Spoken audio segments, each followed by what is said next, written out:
ओम तत्सत। जदि आपण ए विश्वास करुँच जे आपण ए शरीर नुहंती आत्मा, तेबे यह भी विश्वास करंतु जे आपणकर मरण पर आपणकर ए शरीरर किछि मूल्य रहिब नाही। आपण आत्मा यही शरीर त्याग करी पुणी आपण को अन्य गोटे शरीर पर जीवाक पड़िबो। सेतिक समय भितरे आपण को यही जन्मर जहाँ भी कर्मर फल तार हिसाब करने को पड़ो।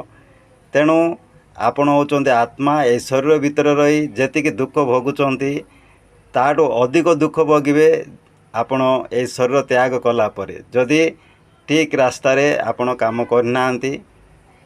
तेणु आपण आजिठारु सजग हो जातु जे आपण केमिति ए आत्माटा को मरण पर सद्गति करेबे। जय जगन्नाथ।